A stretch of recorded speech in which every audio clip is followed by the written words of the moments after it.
First of all, welcome to our 4th annual Halloween costume. Lots of beer drinking and brat eating and fun. It's going to be great. I'm very happy with the way God of War 2 came out. Provided we hit our mark, I was pretty confident that our sales would be better than God of War 1, but I was rather skeptical that our reviews would be. God of War 2, I think at the end of the day, probably equaled, if not slightly exceeded the first, which I was not expecting, and it was quite satisfying. I can't believe I'm fucking doing this. I deserve this one, then. This is the final chapter. So I think big goals for me are to finish this off in such a grand, epic fashion, something that is truly befitting of what we've done, what we've set up in 1 and 2. All right, this is for revenge story. God of War 2 ended up being everything we ever hoped it would be, and probably a bit more. It got reviewed very well. I honestly feel like it was probably about as good a game as is likely to be made on the PS2, and I'm very proud that we managed to do that. Oh, one big family here at SCEA.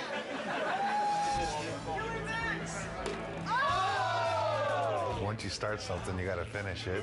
So that's the way I look at things. God of War 3 is gonna be the conclusion to the story. My hope is to make the best effects I can on the last one.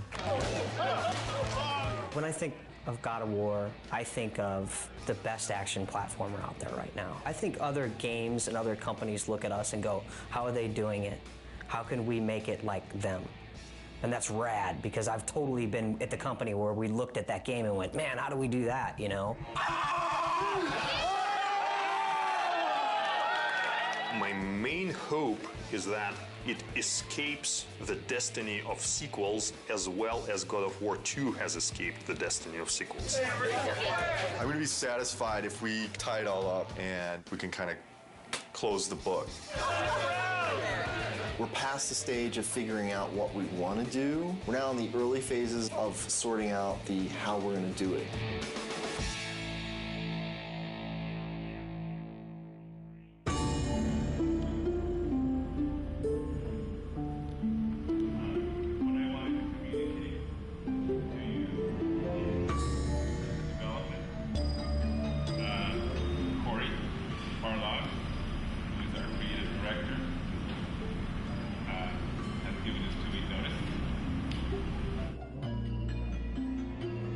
Next Friday will be my last day at Sony Santa Monica. The bomb was dropped. It was somber and everyone was quiet and no one said anything, and perhaps there was a tad bit of shock. It's killed me because I really want to say something, but it's just nothing you can say is going to come across as anything but you're an asshole. When I heard that Corey was going to leave was kind of annoyance more than anything. It's, you know, it takes a long time to make a successful team as much as a successful product. It's always a pain when a key person in that team decides to move on. First emotion we felt was just shock. Didn't see it coming, didn't expect it. It's like dropping a bomb. Well, it was disbelief, obviously. I thought he would be the last one to leave. Incredibly bummed out, like very, very disappointed. You know, you never really prepared for something like that, you know. They don't warn you very well either. They just kind of spring it on you. It was kind of a bit of a shock. I never expected that Corey would leave the project, so. But once the initial shock died down, I couldn't help but being a little bit happy for him, so because he was getting to try new things. It kind of puts us in a little bit of turmoil for now, but I think we'll work it out. I'm glad he has the balls to stick to whatever it is that he wants, but I'm also a little pissed that he's leaving us in the lurch, just kind of like holding the bag.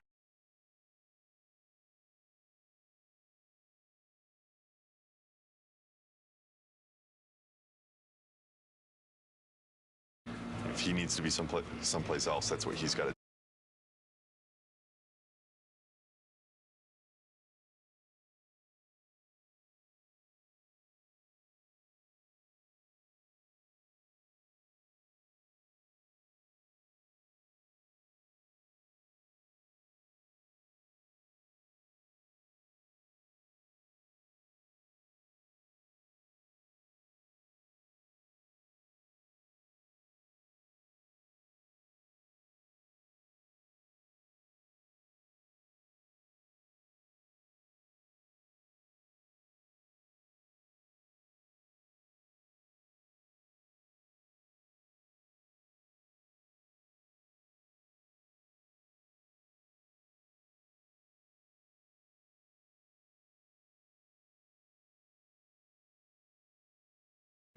difficult choice and a difficult time, and not a very happy choice to be making. But, you know, on the horizon, the doors are opening. Of course, it's hard to imagine someone stepping into Corey's shoes. He's amazing. Many people wondered whether we could do God of War 2 without David Jaffe, who did God of War 1, and I think we succeeded at that.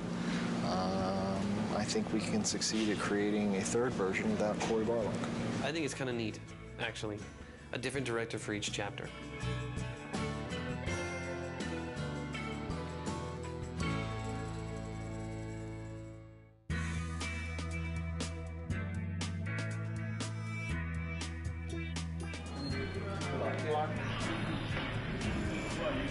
I have chosen Stig Asmussen to take the helm. When I became director, there was a very warm response from the team. I got a lot of tons of support, and I mean, so far everybody's been super cool. I look back on how Corey handled things and how Dave handled things, and I draw inspiration.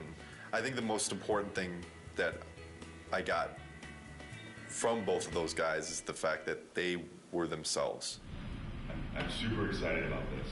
You know, this team kicks ass, you know, and it's said a lot, but this type of situation, the kind of garbage that we've been going through in the last month, as far as I'm concerned, this team's second to none. But Stig is fucking amazing. Stig's a pretty good leader, I think mostly because you're probably afraid of him when you first meet him. The entire team really respects him. Everybody communicates well with him, and he's not unfair with any of his decision makings. From my perspective, he is much more easier to work with. He is much more structured and engineer friendly.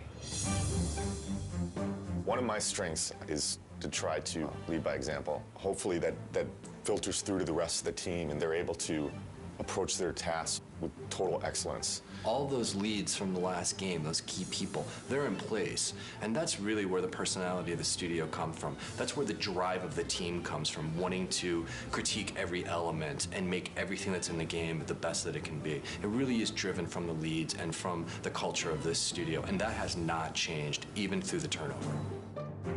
So working on the PS3 is very, very challenging. It's a lot of new technology and a lot of new techniques are required to make a game on the PS3, which means that we have to learn some completely new techniques for writing our game code. It's also a completely new graphics processor, so we have to learn about those graphics techniques and work out how we expose them to the artist in order to make the best possible art and give the game the look that the art team is interested in. We have a similar set of problems working with the designers. People's expectations for games on the PS3 are much higher. They want to see, you know, more enemies and more complicated effects and, you know, more ragdoll physics on the characters and, you know, realistic looking reactions when you hit people. So yeah, there's a tremendous amount of challenge working on the PS3. God of War 2, the team was able to throw so many things into the game and get things up and running and finding out, is that fun or not?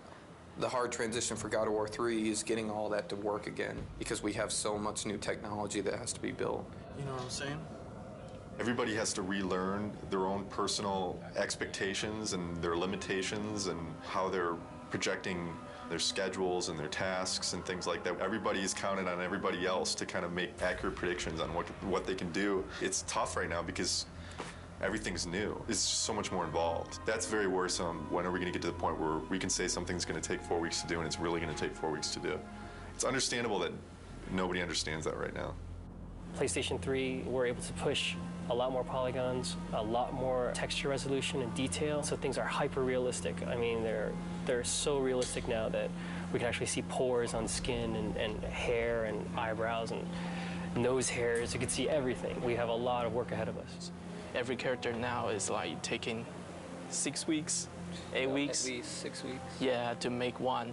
It's not like before, it's like 5 days we can make one. For me, it's kind of where... The big thing is, this is going to be our first PlayStation 3 game, and we're expected to be able to beat games that some studios have released 2, 3, even 4. Gamers are expecting us to have better technology, better art, better visuals, better gameplay. Across the board, they expect it to be better, and that's pretty intimidating in itself. We're going crazy with the detail. When it's done, I think it's going to look incredible. You're going to see Kratos do a lot more subtle movement, more facial animation, things that the human eye just, usually takes for granted, but now we can include all those things. The things that we can actually accomplish are starting to now really become things that are only limited by our imagination. With the new hardware and the new system, we're able to kind of start pushing the player experience and creating like a much more kind of cohesive world.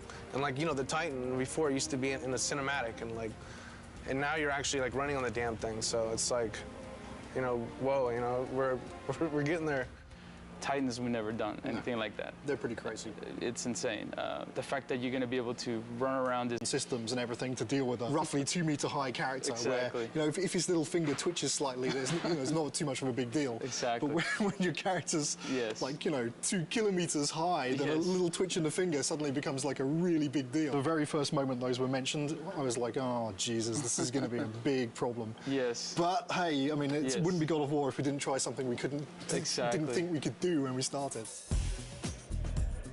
Because I'm very proud of this game and you guys, I've invited a storyteller friend of mine to come in our walkabout. So Stan Lee is going to join us today and check out your work. This is such a cool time to be just walking around the studio and looking at things as they're coming online. Every month, we do a walkabout, and it's largely for the team to kind of, review each other's work and, and really compliment each other. It's a big studio now, there's like 80 people here, and really it's impossible to keep on top of everything that any given part of the group has been working on. It's an opportunity for everyone to see what cool stuff has been going on in the studio. It's a good way of making everyone realize that they're part of a big machine at this point. Plus, everything looks better after you had a couple beers, so it helps to make your stuff look. These are all, it's Olympus, the gods, and they're all bad. All the gods. Guy who's tormented. Yes. That's great. His line is, in the end, there will only be chaos. And then the next game you do is called Chaos. That's a great sequel. There you go. Zeus's brother Poseidon. Terrific. Terrific drawings. Hera. Yeah. I love to write dialogue. Maybe we could try something new. A video game with lots of dialogue. I'm sure it would sell like a bomb. And I love the way this hand is there. Oh. The hand will like make that get destroyed a little bit and get all kinds of dust flying off of it. This is one of the best things I've ever seen. Cool. That is beautiful.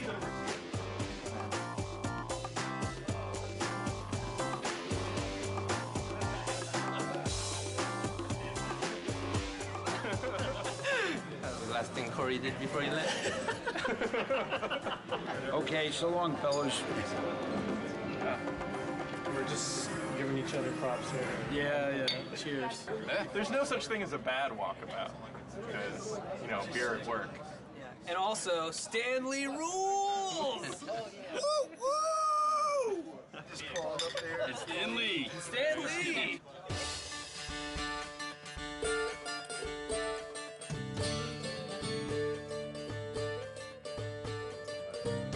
I'm fine with it as long as we make it seem like it's in-game as much as possible. I'm still learning every single day, and I imagine that process won't ever end.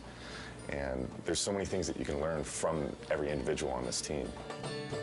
Stig is kind of man of the team, very easygoing, very casual, but he's also extremely intelligent, very thoughtful. I think the thing that's been